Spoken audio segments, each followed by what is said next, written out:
오늘은 성숙한 사람의 증거입니다.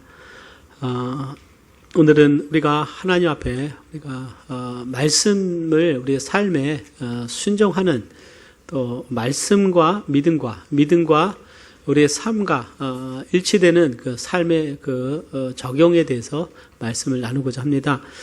그래서 오늘은 우리가 삶에 적용할 수 있는 그 말씀이기 때문에 여러분들 오늘 이 말씀을 잘 적고 또 기록하고 또 새긴다면 우리의 삶이 더 주님을 닮아가는 인격의 삶이 되리라고 믿습니다.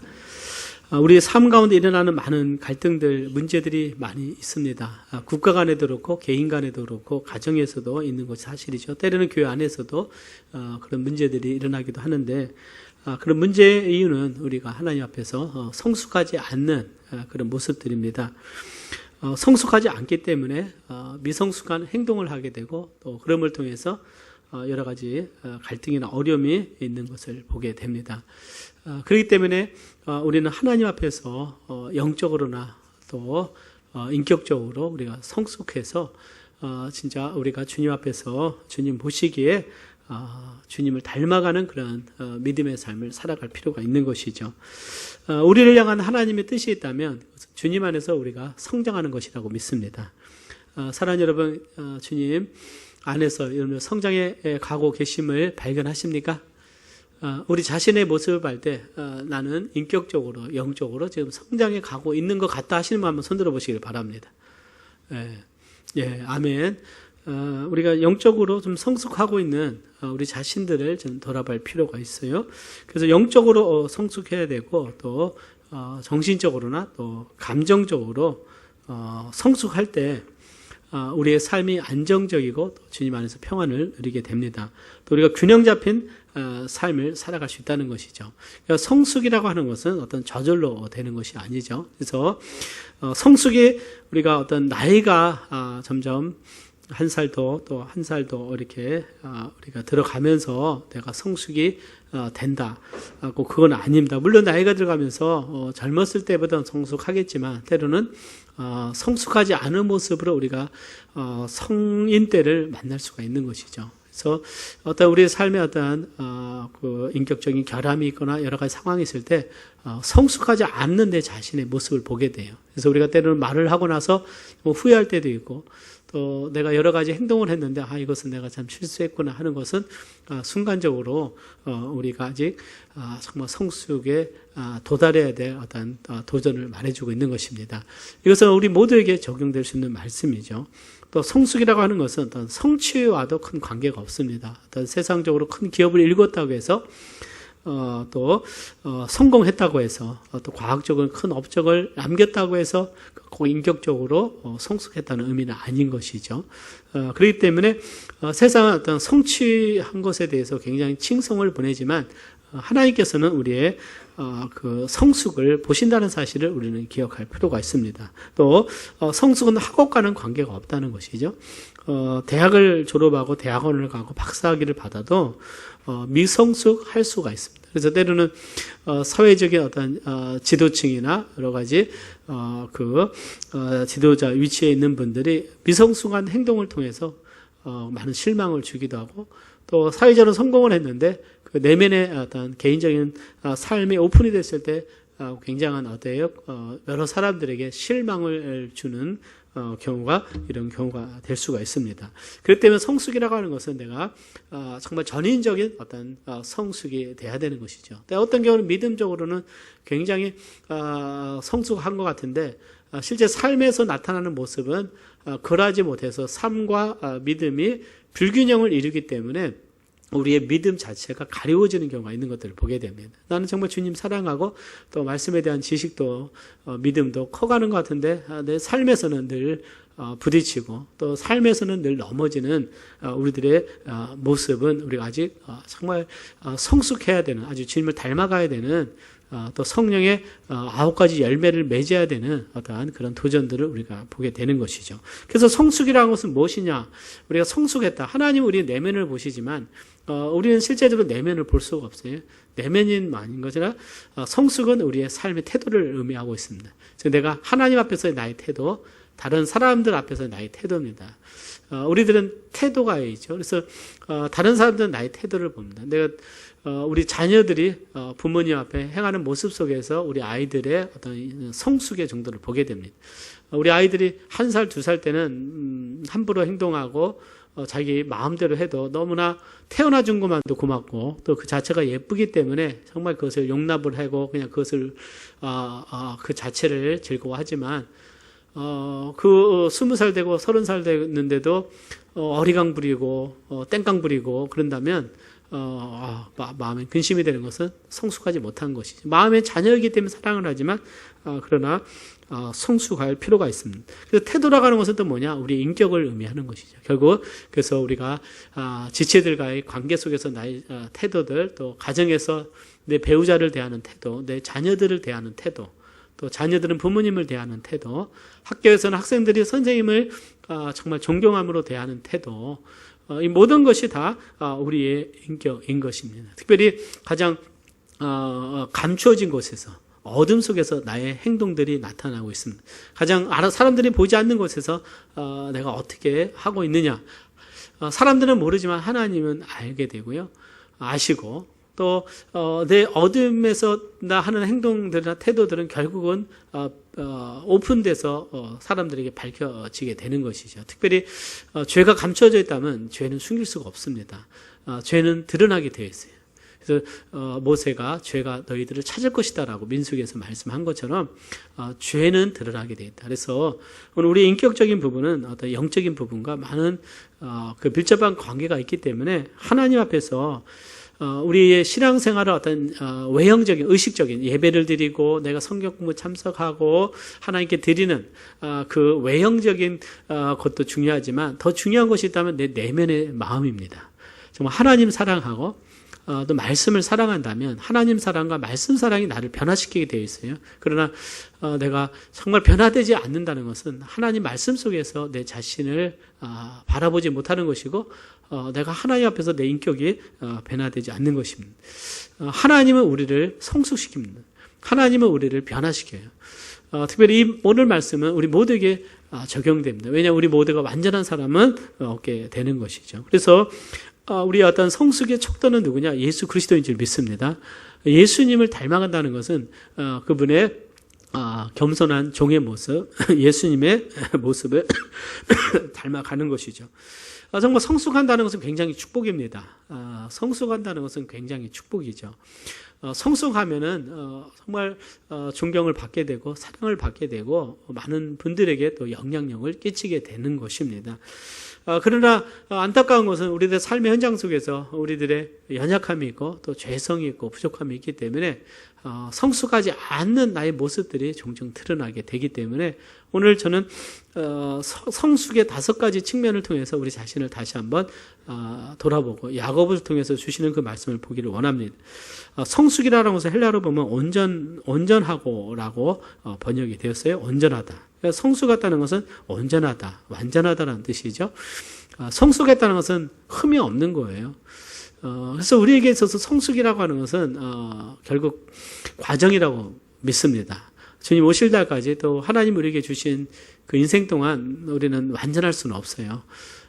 특별히 제가 느끼는 것은 제 자신을 비롯해서 한참 20대, 30대 성장하고 또 50대까지 성장하고 달려가다가 어느 순간부터는 이제 내 자신이 고착화되고 그리고 어느 순간에 이르면 이제 정말 나를 주장하기 시작하는 그런 연약한 모습들이 우리 안에 있음을 보게 됩니다. 그 때문에 항상 사람들 간에 갈등들이 항상 있어요. 갈등들이 있어요. 예? 가정 안에서도 갈등이 있습니다. 뭐 시부모님과의 갈등, 부모님과의 갈등, 어떤 많은 갈등들이 있는데 우리가 주님 안에서 성숙을 통해서 주님의 인격을 드러낼 수 있는 우리가 되기를 바랍니다. 첫째, 성숙할 때 성숙한 사람은 우리가 시험에서 긍정적인 믿음으로 이겨냅니다. 긍정적인 태도를 취한다는 것이죠. 오늘 말씀해 보면 내 형제들아 너희가 여러 가지 시험을 만나거든 온전히 기쁘게 여기라. 이는 너희 믿음의 시련이 인내를 만들어내는 줄 너희가 압니다. 인내를 온전히 이루라. 이는 너희를 온전하고 구비하여 조금도 부족함이 없게 하려 함이다. 이렇게 말씀했습니다. 시험에 여러분들은 어떻게 반응하냐 하는 것이죠. 시험은 참 쉬운 것이 아닙니다.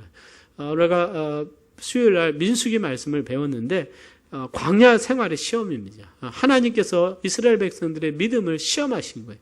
시내산에서 하나님께서 이스라엘 백성과 언약을 맺어서 이제 하나님의 백성으로 삼으셨어요. 하나님께서 그들을 구속하셨고 그들을 하나님의 거룩한 백성으로 삼으셨어요.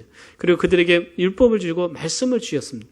자, 그러면 이제 한번 보자. 그래서 광야로 인도하시는 거예요. 광야로 인도하십니다. 그래서 그들은 광야에서 하나님을 신뢰하며 하나님께 순종하며 그들이 그 말씀을 지켜야 됐어요. 순종하는 걸 배워야 되는 거예요. 그러나 여러분들 잘 알다시피 광야 세대, 이스라엘 백성들 출애굽한 세대는 결국 시험에서 굉장히 원망과 불평이 드러나고 반역이 드러나서 좀 하나님의 그 축복을 얻지 못하고 광야에서 결국 다 그들이 묻히게 됩니다. 사랑하는 여러분, 이것은 바로 우리에게 주는 메시지죠. 우리가 구원받고 나서 하나님 앞에 구원받은 하나님의 자녀로 살아갈 때 하나님은 구원받고 난 후에 또 우리에게 광야를 허락하십니다. 근데 성경에 보면 하나님께서 우리에게 광야를 허락하신 것은 우리를 겸손케 하시고 낮추신 후에 우리에게 복을 주기 위함이라고 그랬습니다. 사랑하는 여러분, 광야를 시험을 통과한 후에는 하나님께서는 우리에게 복을 주세요. 하나님이 복을 주신 줄 믿습니다. 사랑하는 여러분, 그런데 그 어떤 간증 속에 시험을 통과하고 난 후에 광야 시험을 통과하고 난 후에 하나님이 주시는 그 광야의 축복, 광야 자체는 고난이지만 광야를 통해서 우리를 연단하시고 우리의 믿음을 빚으신 후에 하나님께서 복 주시는 은혜들을 경험한 그런 간증들이 많이 있을 거예요. 저 자신도 보면 참 어려움을 믿음으로 통과하고 난 후에는 하나님이 항상 주시는 축복들이 놀라운 은혜가 있는 것들, 참 많은 것들 느꼈습니다. 성경에도 보면 하나님께서 요셉에게 광야를 통과한 후에 하나님께서 축복하셔서 애굽의 총리가 됐어요.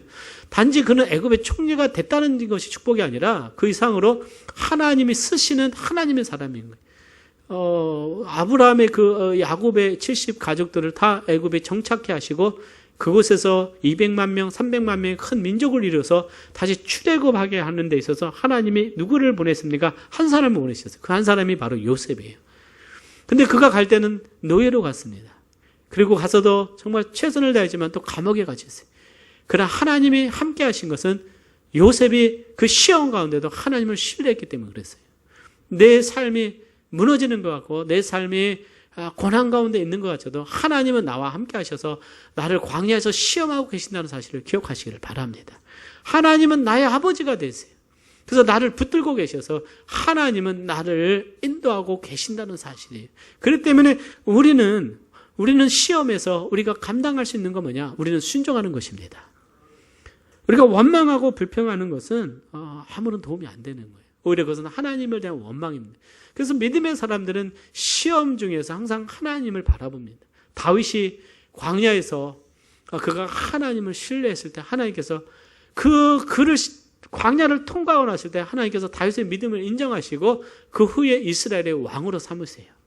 그래서 다윗은 그가 사람이지만 그런 메시아에 대한 그가 이미지를 가지고 있는 거예요.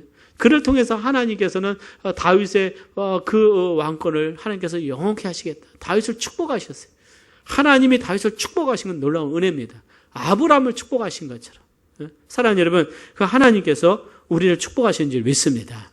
그렇기 때문에 하나님의 자녀로 살아가는 우리에게 있어서 당하는 고난과 시련이라고 하는 것은 여러분들 하나님이 허락하신 거예요. 심지어 욥도 그 극한 고난을 이겼을 때 하나님이 허락하신 고난이었고 하나님이 그를 지켜보셨고 통과하고 난 후에 하나님이 욥을 갑질로 축복했다는 사실을 기억하시기를 바랍니다. 그렇기 때문에 하나님 앞에서 내가 광야를 통과해서 정말 내가 믿음으로 이길 때 하나님이 어떠한 은혜를 주실지 여러분들 기대하시고 믿음으로 달려가시기를 바랍니다. 그래서 성숙한 사람은 고난이 있을 때 하나님을 바라보는 거예요. 그 하나님이 나에게 허락하신 고난은 내가 고통스럽고 힘들고 어렵지만 정말 하나님이 나를 낮추시고 나를 시험하사 나에게 복을 주기 위함이다라는 그 사실을 기억하시면서 겸손히 주님을 예배하고 더 주님을 붙들고 주님께 나와 무릎 꿇고 기도해야 되는 거죠. 하나님이 함께합니다. 야고보서 1장 12절에 보면 시험을 참는 자는 복이 있도다 그랬어요. 시험을 참는 자는 복이 있도다. 이것에 옳다 인정함을 받은 후에 주께서 자기를 사랑하는 자들에게 약속하신 생명의 면류관을 얻을 것입니다. 그랬습니다. 하나님께서는 시험을 참는 자에게는요, 하나님께서 옳다 인정하시고 생명의 면류관을 주님 오신 날 주신다고 말씀하고 있습니다. 그래서 성숙한 사람은 정말 시험 가운데 기도하며 믿음으로 이겨내지만, 그러나 성숙하지 않았다면 시험 가운데 광야 세대가 넘어진 것처럼 넘어지는 거예요. 혹시 여러분들 가운데 시험 가운데 내가 넘어졌습니까?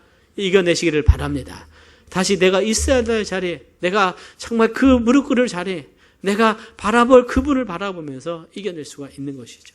두 번째, 성숙은 우리가 시험 가운데 이기는 것이고, 또 성숙이라고 하는 것은 사람의 필요에 민감한 것입니다. 사람의 필요를 생각한다. 사람의 필요가 무엇인가? 즉 사랑으로 사람을 대하는 것입니다. 그래서 야고보서 2장 8절에 보면 너희가 만일 경에 기록한 대로 내 이웃 사랑하기를 내 몸과 같이 하라 하신 최고한 법을 지키면 잘하는 것이군요. 그래서 이 말씀은 레위기 19장에 나온 말씀이죠. 내 이웃을 내 몸과 같이 사랑하라. 그러니까 주님께서 이것이 정말 둘째 되는 큰 계명이다. 첫째는 하나님을 사랑하는 것이고, 둘째는 이웃을 내 몸과 같이 사랑하는 것이라고 주님께서 말씀하셨어요. 그래서 오늘 야고보서도 이 말씀을 통해서 내 이웃 사랑하기를 내 몸과 같이 하라는 것입니다. 자기만을 사랑하지 말라는 거예요. 자기만을 사랑은 모두가 다 하는 것입니다.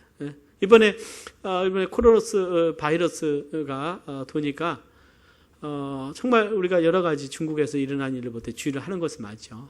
그러나 그를 통해서 때는 우리 인간적인 그런 모습들, 특별히 중국에서 일어나는 것보다 굉장히 이기적인 그런 모습들 보게 되고, 저는 개인적으로는 정말 이 바이러스 보면서 사람들이 그렇게 두려워하고 그렇게 염려하고 그렇게 정말 사람들은 자기 자신을 생명을 사랑하는 것인가를 굉장히 깨닫게 되면서, 또 한 가지는 죄에 대한 바이러스를 정말 이렇게까지 의식한다면 더 경건한 그 나라가 되지 않을까 생각을 해봤습니다. 죄에 대한 바이러스, 죄. 구약에서는 이 죄를 부정한 것을 죄로 상정하고 있는데, 우리가 죄에 대해서 이렇게 민감하면 어떨까 한번 생각을 해보면서 우리 자신을 한번 돌아보기를 원합니다. 저를 믿지 않는 세상은 뭐 그거에 대한 인식이 없기 때문에 그렇죠. 그러나 또 그 어려운 가운데도 또 그 의료진들은 희생하면서 환자들을 돌보고, 또 중국에서 처음에 그 바이러스를 처음에 얘기했던 분도 환자를 돌보다가 결국 사망해서 중국인들의 그 많은 마음을 정말 울리고 있다, 그런 기사도 보았습니다. 물론 그 성숙한 분들도 있어요. 그러나 성숙하지 않은 분들도 있다. 자녀들이 성숙하지 않았을 때는 자기들만 생각을 하죠. 특히 아기들 보시면 자기들입니다. 그래서 첫째 아기가 사랑받다가 둘째 아기가 태어나면 심통이 일어나서 엄마가 안 볼 때 둘째 아기를, 동생을 어떻게 합니까? 발로 짓밟잖아요. 그 하나의 그런 우리의 인간적인 모습인 것을 보게 됩니다. 그러나 성숙해질수록 이제 동생을 사랑하는 마음이 절로 있는 것들을 보게 됩니다. 오늘도 우리 하나님 앞에서 나에 대한 사랑, 물론 나 자신도 사랑해야 돼요. 그러나 우리가 다른 사람들도 사랑하는 마음의 여유와 은혜가 있기를 바랍니다. 그래서 사랑은요, 야고보서 2장 1절 6절에 보면 사람을 차별하지 않는 것이다. 외모를 보고 차별하지 않고요, 사람을 무시하지 않는 것이고, 모욕하지 말고 착취하지 않는 것이죠. 그래서 다른 사람들을 존중하게 대하는 것이 바로 성숙의 두 번째 증거라고 믿습니다. 오늘 우리 자신들을 한번 우리가 돌아보도록 합시다. 나는 사람들을 존중하고 있는가 하는 것이죠. 나는 정말 사람들을 존중하고 있는가. 먼저 가까이서 내 자녀들을, 또 내 부모님을 내가 존경하고 있는가. 또 내 배우자를 내가 정말 마음을 다해서 존경하고 존중하고 있는가. 교회 와서 지체들을 향해서, 또 직장에 갔을 때 직장에 그 동료들이 있고 상사도 있고 또 하급 직급에 있는 분들도 있을 것입니다. 다양한 계층들이 있을 때 나는 하나님의 형상대로 지음받은, 하나님이 사랑하는 그 사람들, 하나님이 지으신 그 사람들을 향해서 내가 함부로 대하지 않고 내가 존중하고 있는가. 이걸 자신들을 우리가 돌아보기를 바랍니다. 그때 내가 성숙을 한다면 더 사람들에 대해서 존중하는 마음을 갖게 될 것입니다. 고린도전서 13장 1절 2절에 이런 말씀이 있어요. 우리 다 같이 한번 이 말씀을 한번 봉독을 해보겠습니다. 시작. 내가 사람의 방언과 천사의 말을 할지라도 사랑이 없으면 소리나는 구리와 울리는 꽹과리가 되고 내가 예언하는 능이 있어 모든 비밀과 모든 지식을 알고 또 산을 옮길 만한 모든 믿음이 있을지라도 사랑이 없으면 내가 아무것도 아니요 라고 했습니다. 우리가 천사의 말을 한다 할지라도 또 예언하는 능이 있다 할지라도 모든 지식을 안다 할지라도 사랑이 없으면 내가 아무것도 아니다고 했습니다. 믿음이 있어도 사랑이 없으면 아무것도 아니다. 사랑하는 여러분, 우리가 하나님 앞에서 하나님의 그 은혜와 사랑이 우리 마음에 있기를 우리가 기도할 수 있는 우리가 되기를 바랍니다. 우리는요, 우리 안에는 사랑이라는 것이 이렇게 많지가 않아요. 그래서 이 사랑을 누구로부터 공급받아야 됩니까? 하나님의 사랑을 받아야 돼요. 하나님의 사랑을 내가 깨달아야 됩니다. 발견해야 됩니다. 그리고 우리 안에 사랑이 더 은혜가 있기 위해서는 우리가 서로 사랑을 나눠줘야 돼요. 서로 사랑을 나눠줘야 됩니다. 그래서 그 하나님의 사랑도 있지만 우리 지체들의 사랑도 우리를 더 풍성하게 하는 줄 믿습니다. 그래서 정말 우리가 서로를 위해서 기도해주고 또 우리가 격려해주고 이런 사랑들이 우리 가운데 필요하다는 것이죠.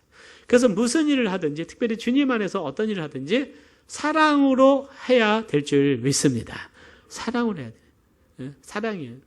그래서 일을 잘하고 못하고는 두 번째고 그 마음속에 우리가 이 일을 통해서 그 사람들이 세워지는 것들을 볼 수 있는 우리가 되기를 바랍니다. 그래서 우리는 사랑으로 우리의 마음이 뜨거워져야 돼요. 그래서 우리가 서로를 사랑할 때 하나님께서 영광을 받으시고 우리 가운데 더 큰 은혜를 주신 줄 믿습니다. 세상이 힘들고 우리가 한 주간 동안 우리 성도님들 정말 영적 싸움을 싸우고 또 추운 날 그 찬바람 속에서 일을 하시면서 얼마나 어려운 그 일들을 겪고 또 우리 주부 자매님들도 아침부터 저녁까지 직장에서 일하고 또 저녁에 또 가정을 또 정말 돌보시고 할 때 정말 마음의 여유가 없어요. 너무나 힘든 너무나 어려운 삶들을 살아가는 것이 사실이에요. 그럴 때일수록 우리는 더 기도해야 될 줄 믿습니다. 더 하나님께로 나가고 그리고 서로를 격려하고 위로하고 목장에서 서로 위로하고 교회에서도 위로하고 그래서 하나님의 은혜가 더 우리 가운데 있기를 바랍니다.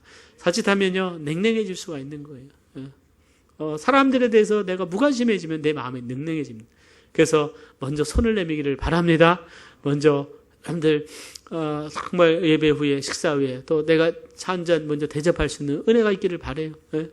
그래서 사랑하는 여러분, 우리의 마음속에 그 사랑이 있다면 우리의 교회와 우리 공동체, 가정이 더 풍성한 은혜가 된다고 믿습니다. 주님께서는요 마태복음 25장에 이런 말씀을 하셨어요. 25장부터 34절까지 이런 말씀하셨습니다. 우리 다 같이 한번 또 큰 소리로 한번 말씀을 봉독을 해보겠습니다. 시작. 내가 줄일 때에 너희가 먹을 것을 주었고 목마를 때에 마시게 하였고 나그네 되었을 때에 영접하였고 벗었을 때에 옷을 입혔고 병들었을 때에 돌아보았고 옥에 갇혔을 때에 와서 보았느니라. 이에 의인들이 대답하여 가로되 주여 우리가 어느 때에 주의 줄이신 것을 보고 공개하였으며 목마르신 것을 보고 마시게 하였나이까? 어느 때에 나그네 되신 것을 보고 영접하였으며 벗으신 것을 보고 옷 입혔나이까? 내가 진실로 너희에게 이르노니 너희가 여기 내 형제 중에 지극히 작은 자 하나에게 한 것이 곧 내게 한 것이니라 하시고 주님께서 어떻게 해요? 이제 정말 주님께서 너희가 먹을 때 줄일 때 먹을 것을 주고 목마를 때 마시게 했고 내가 벗었을 때 옷을 입혔다는 병들었을 때 돌아보았다. 옥에 갔었을 때 와서 정말 위로해 줬다는. 우리가 언제 주님께 했습니까? 라고 물어볼 때 이 작은 자에게 지극히 작은 자에게 한 것이 곧 내게 한 것이다. 사랑하는 여러분, 우리가 지체 중에 한 사람에게 한 것이 한 지체에게 한 것이고 누구에게 한 것입니까? 주님께 한 것이죠. 내가 정말 우리 지체들 가운데 이번에 있다면 가서 기도해주고 돌아보고 위로해주고 또 어려운 가정을 우리가 서로 돌아볼 때 이것은 바로 주님께 한 것입니다. 그래서 내가 우리 지체에게 한 것이지만 또 우리가 이 교회 지체뿐만 아니라 우리 주위의 어려운 자들에게 우리가 사랑으로 섬긴 것이 곧 누구에게 한 것이에요? 주님께 한 것입니다. 주님께 한 것이. 우리가 선교사님들이 오셨을 때 사랑으로 그분들 섬겨드리고 선교에 함께 동참하는 거, 주님을 섬기는 것이고. 그렇기 때문에 우리는 한 사람도 우리가 정말 함부로 대하지 아니하고 필요를 우리가 생각하면서 함께 나아갈 수 있는 우리가 되기를 바랍니다. 이것이 바로 성숙이라는 것이죠. 성숙이다.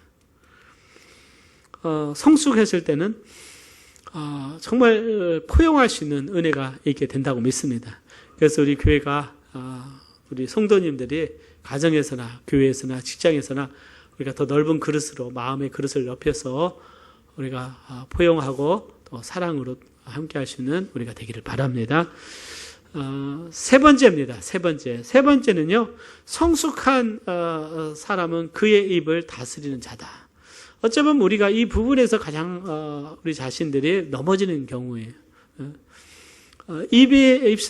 언어가 완벽한 자는 온전한 자라고 그랬습니다.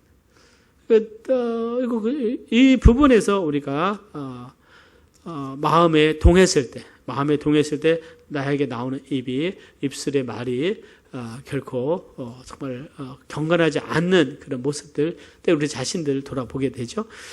그래서 야고보서 3장 2절에 보니까 우리가 다 실수가 많으니 만일 말에 실수가 없는 자면 곧 온전한 사람이라 능히 온몸도 굴레 씌우리라 이렇게 말씀하고 있습니다. 그래서 사랑하는 여러분, 이 말이라는 것이 참 중요한 것이 자신을 다스린다는 것은 뭘 다스리는 거냐면 혀를 다스리는 것이에요. 혀를 다스리는. 그래서 우리가 생각하고 말하는 것에 의해서 우리가 문제에 빠지게 돼요. 그래서 사랑하는 여러분, 우리는 말을 주의해야 됩니다. 특별히 자기 자신에 대해서 말을 잘해야 돼요. 그래서 우리는 우리 자신에 대해서 또 우리의 미래에 대해서 말할 때 긍정적인 언어를 사용하시기를 바랍니다. 이스라엘 백성들이 가데스 바네에서 우리는 가나안 땅에 들어갈 수 없다라고 말을 했었고, 우리가 하나님 앞에 불순종하고 우리가 장관을 세워서 이제 애굽으로 돌아가자고 했을 때 하나님이 뭐라고 말씀하시냐면 내 말이 내 귀에 들린 대로 내가 행하리라고 그랬어요. 그러니까 우리의 말이라는 것이 하나님 앞에 간다는 사실이기 때문에 나는 안 된다, 내 삶은 실패했다, 나는 좌절한다, 이러면 그런 말 쓰는 것이 아니라 우리는 할 수 있고 하나님의 능력으로 이길 수 있고 내가 믿음으로 갈 수 있다는 믿음의 말이 선포가 있으시기를 바랍니다. 그래서 믿음의 선포라는 것이 굉장히 중요한 거예요. 우리는 말에 의해서 여러분들 우리 자신이 컨트롤 당합니다. 우리는 어떤 말을 해야 돼서 우리 자신이 어떻게 거기에 우리는 조종을 당하는 거예요. 특별히 우리는 우리 자녀들에게 하는 말들, 우리 배우자에게 하는 말을, 그래서 축복의 말을 해야 됩니다. 축복의 말을. 화가 난다고 해서 어떤 부정적인 말을 내 주위에 있는 사람들에 하는 것은 굉장히 안 좋은 거예요. 그래서 우리 어떤 속에 있는 내면의 삶이라는 것이 말을 통해서 나오지 않습니까? 야고보서는 말하기를요, 3장은 우리의 혀가 배의 키나 말의 젤과가 같다 그랬어요. 배가 앞으로 큰 배가 가는데요, 이 선장이 키를 가지고 조종을 하는 거예요. 그래서 말이라고 하는 것은 배의 키와 같다. 배의 키와 같다는 거예요. 큰 배가 움직임에 있어서 정말 그 배를 움직이는 것은 이 키예요. 키. 이걸 통해서 배가 방향을 설정하는 것입니다. 마찬가지입니다. 우리의 삶을 조정하면서 우리의 말이 되는데, 우리의 말이 파괴적인 말이 되면 내 삶이 파괴가 되는 것이죠. 그렇기 때문에 우리는 긍정적인 말을 통해서 우리의 삶을 복을 줄 수 있는 우리가 되기를 바라고, 우리 주위 사람들 축복하기를 원하고, 우리 지체들을 축복하고 교회를 축복하는 말을 하기를 바랍니다. 특별히 교회는 예수님이 거하시는, 하나님이 거하시는 하나님의 처소예요. 교회는 예수 그리스도의 몸입니다. 성령께서 역사하시는 거예요. 구약에는 성전이 있다면 지금은 교회가 있는 것입니다. 그래서 교회를 통해서 우리의 믿음이 자라고, 교회를 통해서 우리의 자녀들이 복을 누리고, 주님 안에서 하나님 경외하는 걸 배우고, 하나님 섬기는 걸 배우고, 하나님 사랑하는 걸 배우는 교회입니다. 근데 교회에 대해서 축복하는 말을 할 수 있는 은혜의 마음이 있으시기를 바랍니다. 우리 교회를 사랑해야 돼요. 그렇기 때문에 우리가 성숙한 사람은 자신의 입술을 다스립니다. 입술을 다스립니다. 야고보서 1장 26절에 보면 누구든지 스스로 경건하다 생각하며 자기 혀를 제갈먹이지 아니하고 자기 마음을 속이면 이 사람의 경건은 헛것이라 그랬어요. 자기 혀를 제갈먹이라고 그랬어요. 우리 입술에 파수꾼을 세워서 때로는 우리의 말이 때로는 실수하고 넘어질 수 있지만 그러나 내 말이 내 자신을 돌아보면서 하나님 보시기에 합당치 않는다면 그 입술을 멈추고 불평을 그치고 험담을 그치고 하나님 받으시기에 기뻐하는 좋은 말을 할 수 있는 우리가 되기를 바랍니다. 에베소서 4장 29절에 보면 무릇 더러운 말은 너희 입 밖에도 내지 말고 오직 덕을 세우는데 소용되는 대로 선한 말을 하여 듣는 자들에게 은혜를 끼치게 하라 그랬어요. 덕을 세운다. 지난주에 말씀드렸어요. 덕을 세운다는 것은 집을 세운다. 덕을 세운다는 것은요, 사람을 세운다는 의미예요. 교회를 세운다는 의미입니다. 그렇기 때문에 우리가 어떤 말을 하는 것이 중요한, 선한 말을 하여 듣는 자들에게 뭘 끼치게 하라? 은혜를 끼치게 하라. 따라서 합니다. 은혜를 끼치게 하라. 우리 옆 사람 보시고 제가 은혜를 끼치겠습니다. 한번 해보세요. 은혜의 말을 통해서 은혜를 끼치겠습니다. 네.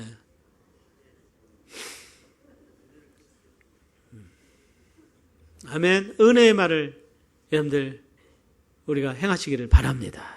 네. 이것은 계속적인 우리의 경건의 훈련이라고 생각이 됩니다. 네 번째는요. 네 번째입니다. 자, 이 5가지인데 보통 설교는 1, 2, 3 하면 끝나지만 오늘 5개지니까 근데 인내가 필요합니다. 마지막 5번째 포인트가 인내거든요. 그다음에 그래서 이거 오늘 말씀을 잊어버리지 마시고 듣고 해서 우리 자신의 지금 반복을 해야 돼요. 말씀은 계속 반복입니다. 아멘. 반복이에요. 반복해서 잠은 읽고 반복해서 말씀 배웁니다. 네 번째, 성숙한 사람은 화평의 사람입니다. 평안의 사람, 화평하는 자. 피스메이커, 화평케 하는 자는 복이 있나니 저희가 하나님의 자녀라 일컬음을 받을 것이라고 했어요. 야고보서 4장 1절은 너희 중에 싸움이 어디로 다툼이 어디로 쫓아나느냐 너희 지체 중에서 싸우는 정욕으로 쫓아난 것이 아니냐 했어요. 정욕은 욕심을 말하고 있어요. 싸운다는 것은 내가 욕심을 가졌다는 의미입니다. 내가 뭔가 이기적인 마음이 있는 거예요. 그래서 우리 안에 영적인 싸움이 있습니다. 먼저 내 안에 성령과 육신의 싸움이 있다는 거. 왜 있을까요? 우리 안에 정욕이 있으니까. 성령은 우리를 거룩함으로 인도합니다. 우리를 하나님의 주님을 닮아가게 말씀을 인도하는데 우리 육신이 자꾸만 어떻게 욕심이 성령을 거슬리고 잠깐만 내 마음대로 하려고 그래. 내 자아를 드러내려고 해요. 그러니까 거기서 싸움이 있는데 그때 우리는 내 자아와 내 욕심을 내려놓고 성령을 따를 때 승리하게 되는 것입니다. 그렇지 않으면은 내가 이기는 것이 하나님을 상대로 이기는 건 이기는 것이 아니에요. 성령 하나님께서 여러분들 안에 거하심을 믿습니까? 여러분들이 성령 하나님이 거하시는 처소예요. 그래서 우리는 성전이라고 하는 것이에요. 그럼 하나님은 그냥 안에서 그냥 어떻게 불상이 하나 있듯이 계시는 분이 아니라 그분은 살아계십니다. 그분은 살아계셔서 나에게 말씀하셔요. 그렇기 때문에 우리는 하나님과 갈등을 하면 안 되고 우리는 하나님께 순복해야 돼요. 하나님이 여러분들 마음속에 주실 때 계속해서 그것을 거부하면 성령이 이제는 어떻게 해요? 근심하게 되고 성령이 소멸한다고 그랬어요.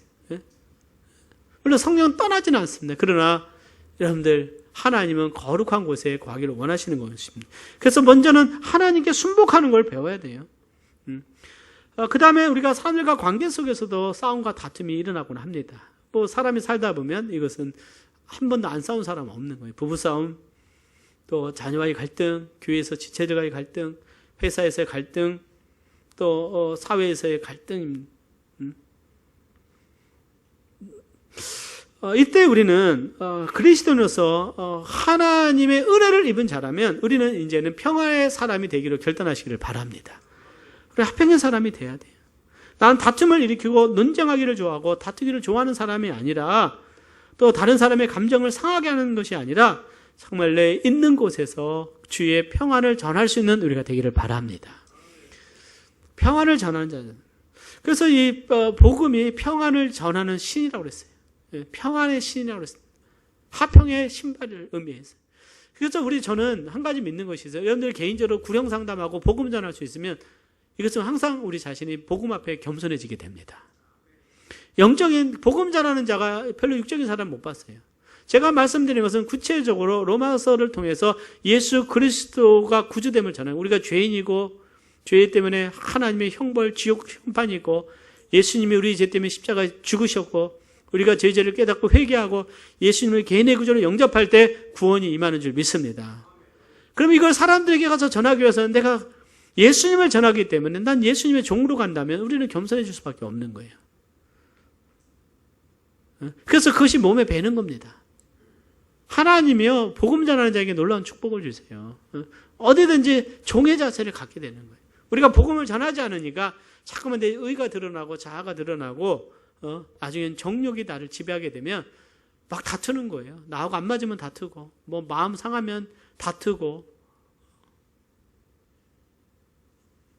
사도 바울은 고린도 교회가 이런 다툼이 있을 때 영적인 악이라고 지적을 했습니다. 우리가 문제 앞에 다투는 것이 아니라 기도할 수 있는 우리가 되기를 바랍니다. 그래서 야고보는요, 이 다툼과 충돌에 대해서 이야기를 할 때 첫 번째는 이기적이다. 이건 욕심을 말하고 있어요. 구하여도 받지 못하면 정력으로 쓰려고 잘못 구함이라고 말씀을 하고 있어요. 너희 중에 싸움이 다툼이 어디로 쫓아나느냐? 너희 지체 중에서 싸우는 정력으로 쫓아난 것이 아니냐? 그러니까 우리 안에 정력이 있으면 다투는 거예요. 정력이 있으면. 이 정력은 욕심입니다. 욕심이 있으면 다투는 거예요. 여러분들 자기가 주위에 정말 욕심이 많이 있어요. 그러면 어떻게 해요? 내가 뭐 더 많이 찾아야 되니까, 내가 더 인정받아야 되니까 다른 사람과 싸워서라도 뺏으려고 하는 것이, 이것이 바로 인간의 죄성입니다. 우리 크리스천은 주님 앞에서 겸손해지기를 바랍니다. 두 번째는요, 다른 사람을 정죄하는 거예요. 비판하고 정죄하면서 또 다툼이 일어납니다. 야고보서 4장 11절 12절에 보면 형제들아 피차에 비방하지 말라. 형제를 비방하는 자나 형제를 판단하는 자는 그 율법을 비방하고 율법을 판단하는 것이라. 네가 만일 율법을 판단하면 율법의 준행자가 아니요 재판자로다. 입법자와 재판자는 오직 하나이시니 능히 구원하기도 하시며 멸하기도 하시느니라. 너는 누구간데 이웃을 판단하느냐? 판단하시는 분은 하나님이라고 말씀하고 있어요. 그래서 우리는 하나님 앞에서 판단하고 정죄하는 것이 아니라 우리는 겸손히 사랑하고 축복하는 자가 되기를 원합니다. 우리는 하나님이 아니에요. 우리 그 모든 그림을 알 수가 없어요. 그래서 우리는 주님 앞에서 더 겸손함으로 우리 자신이 평화의 사람이 되고 또 평화를 어떻게 평화의 사람이 되는 피스메이커가 되자. 아멘. 피스메이커. 평안의 사람. 화평케 하는 자. 우리는 분란을 일으키는 자가 아니라 화평케 하는 자. 예수 그리스도는 우리에게 화평을 주시는 거예요. 평안의 왕입니다. 예수님은 평화의 왕이에요. 그러나 그 예수 그리스도는 진리 안에서 평안의 왕입니다. 오늘날 진리 없이 그냥 사랑으로 얘기하는 제가 어떤 한국의 유명한 그 교수님 있으신 것 같아요. 100살 넘고 강연하는데 기독교인이라고 스스로 하지만 하나님은 지옥에 보내지 않는다. 다 그 자유주의자들이에요. 그러면서 자기는 하나님 믿는다 그래요. 하나님은 사랑을 얘기했는데 오늘 대부분의 그런 많은 사람들이 있습니다. 사랑하는 여러분, 하나님은요 죄인들을 지옥으로 심판하신다고 말씀하셨어요. 그렇기 때문에 우리가 말씀을 알아야 되고 하나님 말씀을 배워야 되는 것입니다. 말씀 속에 진리가 있고 말씀 속에 참된 평안이 있어요. 사람들에게 듣기 좋은 말이 다가 아닌 것입니다. 그러나 진리 안에서, 여러분들 진리 안에서 사랑을 전하고 사랑을 이야기할 수 있는 우리가 되기를 바라고 진리 안에서 평안을 누리시기를 바랍니다. 특별히 교회는요, 말씀이 예수 그리스도 반석이에요. 우리는 예수 그리스도를 예배하고 하나님을 예배하고 하나님을 섬기는 곳입니다. 아멘. 그리스도의 몸으로서. 그래서 우리가 모두가 진리 안에 있어야 돼요. 진리 안에. 여러분들 정말 말씀 배우기에 힘쓰시기를 바랍니다. 우리가 말씀 안에 있지 않으면 자꾸만 내 생각이 들어오고 그러면서 내 자아가 살아나고 그래서 끊임없는 영적 전쟁이에요. 기도와 말씀과 예배의 삶이 나로 하여금 하나님께 순종하게 하고 평화의 사람이 되게 하는 은혜가 있게 된다고 믿습니다. 다섯 번째는 성숙한 사람은요, 인내하며 기도하는 자입니다. 인내하며 기도하는 자예요. 인내하는 자입니다. 아마 믿음의 연륜이 있으신 우리 성도님들이나 또 성숙하신 분은 참 믿음 생활이라는 것은 인내다라고 생각하시고 힘들 때 포기하고 싶을 때가 얼마나 많고, 힘들 때 내가 떠나고 싶을 때가 많고, 좌절될 때 낙심돼서 그냥 다 내려놓고 싶을 때가 얼마나 많이 있습니까? 그러나 성경은 말해요. 형제들아, 주의 강림하시기까지 길이 참으라. 형제들아, 주님이 다시 오실 때까지, 우리 주 예수 그리스도는 다시 오시는 줄 믿습니다. 예수님이 다시 오실 때까지 길이 참으라 그랬어요. 우리는 인내해야 됩니다. 주님 언제 오실지는 알 수 없지만 우리가 느끼는 건 주님의 때가 많이 가까웠어요. 세상의 마지막 징조 중에 하나가 이 전염병입니다. 지진이에요. 세상의 타락입니다. 세상의 타락이에요. 소돔과 고모라가 이 동성애 때문에 하나님의 그 심판을 받은 그 어떤 그 예가 됐잖아요. 이번에 미국의 민주당 경선하는데 그 1등한 사람이 게이예요. 동성애자. 미국에서도 지금 이런 일들이 일어나고 있고, 유럽 같은 데는 총리가 남자인데 부인도 남자로 와서 이런 일들이 있는 것이 하나님의 그것을 통치를 거부하는 거예요. 거부하는. 마지막 때가 가까운 것들을 보게 될 때 사랑하는 여러분, 우리가 배우는 것이 뭐냐면 땅에 죄가 많으면 하나님이 땅이 더러워지면 땅을 심판하시는 거예요. 더러워지게 하는 것이 죄가 되는 것입니다. 죄가 관영한 시대에 살고 있어요. 성적인 죄가 관영하고, 이 다 동성애 다 성적인 죄 아니겠어요? 예? 우리나라도 이런 도전들이 지금 막 오고 있지 않습니까? 예? 오고 있잖아요. 그렇기 때문에 주님 이 시대를 바라보면서 우리는 시대를 바라보면서 깨어 있기를 바랍니다. 깨어 있어야 돼요. 깨어 있어야 됩니다. 길이 참으라. 보라, 농부가 땅에서 나는 귀한 열매를 바라고 길이 참아 이른 비와 늦은 비들을 기다린다 그랬어요. 그래서 비유를 통해서 농부를 비유합니다. 농부는요, 씨를 심고 그 다음날 가서 열매를 맺지 않았네 하고 어떻게 해요? 그 씨를 막 뽑아내고 하는 게 아니에요. 이건 뭐예요? 이건 신경질적인 거 아니겠어요? 일주일 후에 가서 열매를 보려고 하면 되겠습니까? 그래서 이른 비와 늦은 비를 기다린다. 이른 비는 10월 달에 내리는 비예요. 왜냐? 이스라엘의 첫 달은 10월 달입니다. 10월 달. 네. 10월. 즉 유대 달력으로는 7월 달이에요. 7월 달. 그래서 10월 우기가 시작될 때가 바로 비가 오는 거예요. 네. 그 다음에 늦은 비는 4월 달을 말하고 있습니다. 그래서 비가 오고 난 후에 그 땅에서 어떻게 해요? 보리 농사하고 밀 농사를 하는 거예요. 네. 그래서 비가 오고 나야 그 다음에 이스라엘 산지에서는 이걸 뿌릴 수가 있어요. 뭘 뿌릴 수 있다고요? 이걸 뿌리게 되는 거예요. 그래서 그 다음 해에 추수를 하게 되는 것입니다. 그래서 6월절 그때 보리를 추수를 하게 되고, 그 후에 그 오순절 때는 밀 농사를 추수하는 거예요. 그러니까 농부는 그것을 기다리는 겁니다. 기다려요. 그래서 이른 비와 늦은 비를 기다린다. 하나님이 주실 줄 믿는, 하나님의 축복은 그래서 이른 비와 늦은 비를 내리는 게 축복이에요. 축복인 것입니다. 하나님은 그들이 하나님께 순종하면 비를 내리셨고 불순종하면 비를 내리지 않으셨어요. 사랑하는 여러분, 농부가 기다려야 되듯이 우리가 하나님 앞에 믿음으로 심고 기도하며 정말 하나님 앞에 기다릴 때 인내하며 기다리시기를 바랍니다. 내가 원하는 것이 당장 안 되고, 때는 내 자신이 금방 변화가 되지 않고, 때는 영적으로 성숙이 때론 늦어진다 할지라도 우리는 기다려야 됩니다. 믿음으로 기다리고 우리가 기도하며 기다릴 때 하나님께서 주님의 때에 응답 주실 줄 믿습니다. 여러분들이 기도한 거 하나님은 다 알고 계세요. 그래서 하나님의 때가 있는 줄 믿습니다. 하나님의 때가 있어요. 그래서 우리가 그 하나님의 때를 기다림을 통해서 인내를 배우는 것입니다. 기도하는 것을 배우는 거예요. 기도하는 것을 배우는 거예요. 그래서 정말 내가 믿음으로 인내할 때는 내가 하나님께 순종하며 나갈 것입니다. 하나님을 예배할 것입니다. 그리고 하나님을 즐거워하면서 하나님의 살아계심을 내가 기뻐하고 하나님을 섬기는 것이 너무나 축복이라는 것을 깨닫고 확신을 가지고 가지만, 내가 인내하고 지쳐버리면, 믿음이 흔들리게 되면 여러분들 그냥 끌려가는 거예요. 끌려가는 거예요. 영적 생활에 끌려가지 마시기를 바랍니다. 끌려가는 경우가 있어요. 내 안에 역동적인 생명력이 없고 하나님의 말씀이 살아있지 않다면 내가 끌려가는 거예요.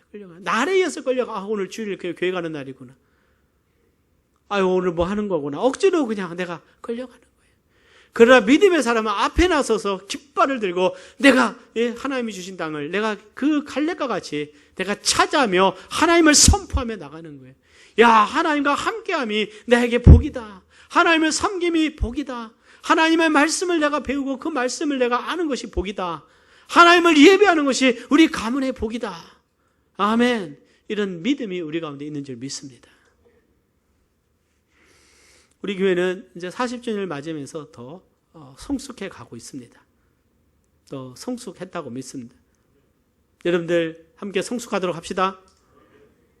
결론적으로 보면 성숙의 증거는 무엇인가? 첫째, 우리는 어떻게 문제를 대하는가? 문제가 있을 때. 두 번째, 우리는 다른 사람의 필요에 대해서 민감한가 하는 것이죠. 세 번째, 우리는 자신의 혀를 다스리고 있는가? 네 번째, 나는 평화의 사람인가? 아니면 나는 문제를 일으키는 사람인가? 갈등의 사람인가? 다섯 번째, 나는 인내하며 기도하는 성숙한 사람인가? 아니면 문제 앞에서 포기하는가? 이것이 오늘 우리의 성숙의 척도가 오늘 야고보서를 통해서 주시는 말씀입니다. 그래서 야고보서는 행함에 대해서 가르치는, 믿음이 있으면 이런 행함을 보이라는 거예요. 행함이 없는 믿음은 죽은 것이다. 행함이 없는 믿음은 죽은 것이다. 그래서 우리의 행실이, 우리의 삶이 우리의 믿음만큼 함께 드러낼 수 있는 우리가 되기를 바랍니다. 함께 기도하겠습니다.